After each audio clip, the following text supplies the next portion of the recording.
ओम श्री गुरु सत्ताय नमः। सभी को प्रणाम। प्रस्तुत है गुरु सत्ता के वरद पुत्रों द्वारा अभिव्यक्त कुछ अविस्मरणीय अनुभूतियाँ। मैं बचपन से ही बहुत तार्किक स्वभाव का था। ज्यादा पूजा पाठ या साधु बाबा आदि के आडंबरों से दूर रहता था। मुझे समाज निर्माण से जुड़े नैतिक और सामाजिक कार्यों में रुचि थी। मुझे आर्य समाज से जुड़ी हुई कुछ चीजें पसंद थीं, विशेषकर गायत्री मंत्र। सन 1976 की बात है। उन्हीं दिनों मैं पहली बार इस मिशन से परिचित हुआ। मेरे बड़े भाई के समान श्री मंगल प्रसाद लोहिया जी एक दिन मेरे पास आए और बोले, गायत्री यज्ञ में चलना है। चूंकि मेरी गायत्री मंत्र में श्रद्धा पूर्व से ही थी, मैं सहर्ष तैयार हो गया। यज्ञ श्री कोलेश्वर तिवारी जी करा रहे थे। मैंने प्रसन्नता पूर्वक यज्ञ किया। यज्ञ के बाद तिवारी जी बोले, अब कुछ दक्षिणा दें। दक्षिणा का अर्थ मैं ठीक से समझ नहीं पाया, तो उन्होंने बताया कि अपने अंदर की कुछ बुराई यज्ञ भगवान की साक्षी में छोड़ दो। मैंने पान, नॉन वेज तथा आलस्य आदि छोड़ दिया और प्रतिदिन गायत्री मंत्र की उपासना करने लगा। लगभग 15 दिन के अंदर ही मुझे हरिद्वार जाने की प्रेरणा हुई। संयोग से मंगल जी शांति कुंज जा रहे थे, मैं भी उनके साथ हो लिया। ट्रेन से सुबह ही पहुंच गया था। स्नान आदि के बाद मैं गुरुजी के प्रवचन में पहुंच गया। मुझे शांति कुंज के वातावरण में लगा मानो कि मैं स्वर्ग में पहुंच गया हूँ। उसके बाद जब गुरुदेव का प्रवचन सुना तो लगा मैं बहुत भाग्यशाली हूँ जो ऐसे भगवान स्वरूप गुरु के दर्शन हुए। प्रवचन समाप्त होने के बाद मंगल जी ने मंच के पीछे मुझे परम पूज्य गुरुदेव से मिलाया और मेरा परिचय दिया। पूज्य गुरुदेव ने मेरी कुशल क्षेम पूछी। उनके सरल व्यक्तित्व से मैं बहुत प्रभावित हुआ। वे ऐसे बात कर रहे थे जैसे कि मुझे बहुत पहले से जानते हों। उनका अपनापन देखकर मेरे हृदय में उनके प्रति अटूट श्रद्धा हो गई। उसके पश्चात मैं पूज्य गुरुदेव से उनके कमरे में मिला। पूज्य गुरुदेव ने मुझे अपने पास बिठाया, घर परिवार का हाल पूछा।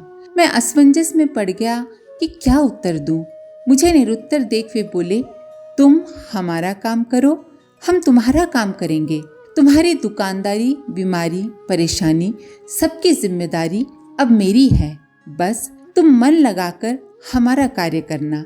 इतना बड़ा आश्वासन पाकर मैं कृतार्थ हो गया। उस समय तो 2-3 दिन वहाँ रहकर मैं घर वापस आ गया, लेकिन शांति कुंज का आकर्षण बराबर अनुभव होता रहता। मैंने उस समय 3 शिविर 1-1 महीने के कर डाले।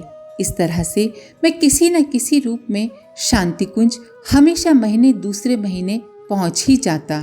सन 1986 की घटना है। मुझे हार्ट में कुछ परेशानी मालूम पड़ने लगी। इधर उधर दिखाया लेकिन आराम नहीं मिला।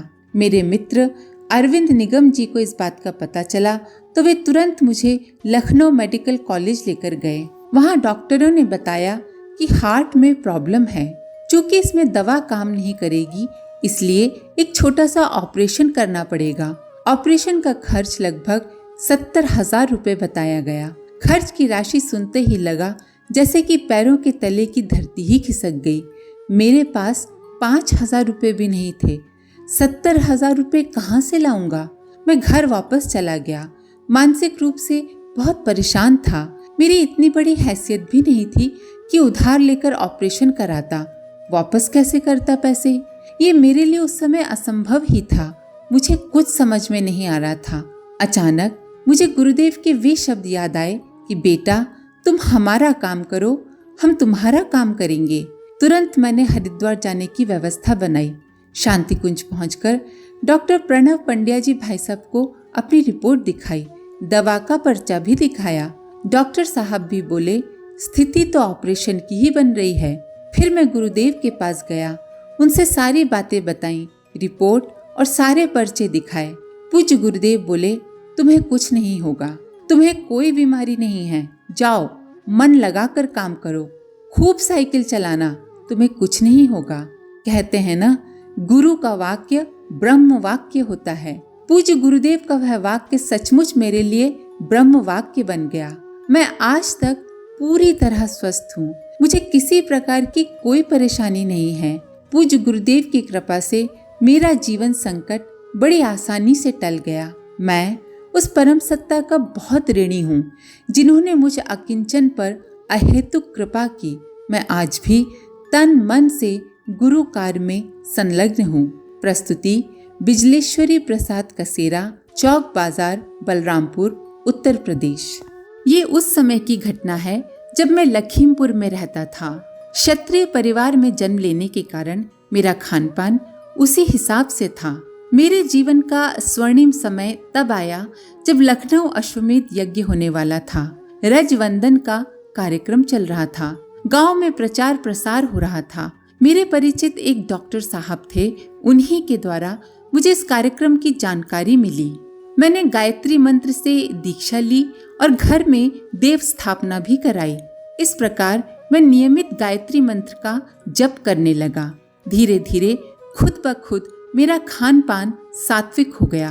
अब मैंने धर्म के असली स्वरूप को देखा। धीरे धीरे साधना की ओर रुचि बढ़ी, मगर पिछले दुष्कृत्यों का फल भोगना शेष था, जो शारीरिक रोग के रूप में प्रकट हुआ। मेरे पेट में पथरी जमा हो गई थी, जिसका ऑपरेशन आवश्यक था। लखनऊ के डॉक्टर संदीप अग्रवाल से चेकअप कराने गया। घर में किसी को नहीं बताया, मगर डॉक्टर की सलाह पर मैंने उसी समय ऑपरेशन कराना तय कर लिया और अगले दिन वहां एडमिट हो गया। ऑपरेशन तय हो जाने के बाद से मैं निरंतर पूज्य गुरुदेव का ध्यान करते हुए मानसिक गायत्री मंत्र जप करता रहा। ऑपरेशन के पहले रोगी को बेहोश किया जाता है। मुझे भी बेहोशी की सुई दे दी गई, पर मैं बेहोश नहीं हुआ। चुपचाप आंखें बंद कर पड़ा रहा और सब कुछ सुनकर अनुभव करता रहा। ऑपरेशन की प्रक्रिया शुरू हुई, पर आश्चर्य की बात कि मुझे दर्द का एहसास बिल्कुल नहीं हो रहा था। डॉक्टर संदीप नर्स से कुछ बात करने लगे। उनके हाथ ऑपरेशन की प्रक्रिया में संलग्न थे। ध्यान बट जाने से अचानक हाथ गलत दिशा में चला गया, जिसके कारण मेरी खून की नस बीच में कट गई। वे बोल उठे, अरे अरे, बहुत गलत हो गया, नस कट गई। नस कटने से खून का फव्वारा डॉक्टर संदीप के मुंह पर पड़ने लगा। उन्होंने जल्दी में कहा, ग्लूकोज की पूरी बोतल खोल दो। सभी अपनी अपनी तरह से उपाय करने लगे। इतने में डॉक्टर संदीप बोले, सब कुछ खत्म हो गया। इसके बाद मैंने अपने आप को बिल्कुल दूसरी ही दुनिया में पाया। न अस्पताल, न चिकित्सक, न मुझे ऑपरेशन की कोई सुध। हरिद्वार के प्रसिद्ध चंडी मंदिर के नजदीक गंगा नदी में एक छोटे से शिवालय के पास अथाह जल राशि का स्रोत फूट रहा था। चक्र सा भंवर बना हुआ था। उस भंवर से एक प्रकाश पुंज निकलकर आसमान में दृष्टि सीमा से परे तक गया हुआ था। मैं उस प्रकाश के रास्ते आकाश की ओर चला जा रहा था। उस समय मुझे चिंता, शोक, दुख कुछ भी अनुभव नहीं हो रहा था। मैं तो बहुत प्रसन्न चित्त था। इसी बीच अचानक मैंने देखा कि उसी रोशनी के रास्ते ऊपर से परम पूज्य गुरुदेव आ रहे हैं। वे पीले खद्दर का कुर्ता एवं सफेद रंग की धोती पहने हुए हैं। उस प्रकाश मार्ग के बीच मुझे देखकर पूज्य गुरुदेव आश्चर्य से बोले, अरे डॉक्टर राणा, तुम यहाँ कैसे? जाओ, अभी तो तुम्हें बहुत काम करने हैं। उनके इतना कहते ही मैं पुनः लखनऊ के उस ऑपरेशन रूम में पहुंच गया। शरीर में ऑपरेशन वाले स्थान पर बिजली के झटके सा अनुभव हुआ और पूरी तरह से चेतना लौट आई। पुनः ऑपरेशन रूम की सारी हलचलें स्पष्ट रूप से अनुभव होने लगी। वहां असिस्टेंट और नर्स से डॉक्टर संदीप की बातचीत से ही पता चला कि मैं अचेत हो गया था। शायद उन्हें मेरे जीवित होने में भी संदेह था और वे अभी अभी आश्वस्त हुए कि मैं जीवित हूँ। ऑपरेशन की प्रक्रिया फिर से शुरू हुई। अंत में जब टाँका लगाकर पट्टी बांधी गई, तब तक मैं गायत्री मंत्र का मानसिक जप करता रहा। ऑपरेशन के तीसरे दिन टाँका कटा। उस दिन बावरी मस्जिद प्रकरण के कारण सभी जगह कर्फ्यू लगा हुआ था। मैं अपनी गाड़ी खुद चलाकर मन में गायत्री मंत्र जपता हुआ सकुशल अपने घर बलरामपुर पहुंच गया। अपनी पिछली करनी का फल तो असमय मौत ही थी, पर पूज्य गुरुदेव ने कृपा कर मुझे अपनाया और वो मार्ग दिखाया जिससे इस जीवन का सदुपयोग जान सकूं। उनकी इस कृपा से मैं आजीवन कृतार्थ हूँ। प्रस्तुति डॉक्टर कृष्ण कुमार राणा, पहलवारा, उत्तर प्रदेश। आज के लिए इतना ही। अपने विचार कमेंट बॉक्स में जरूर लिखें। आप सभी का धन्यवाद। ओम शांति। हमारे YouTube चैनल को सब्सक्राइब करें और बेल आइकन को दबाकर ऑल पर क्लिक करें ताकि आने वाले सभी वीडियोस की नोटिफिकेशन आपको मिलती रहे।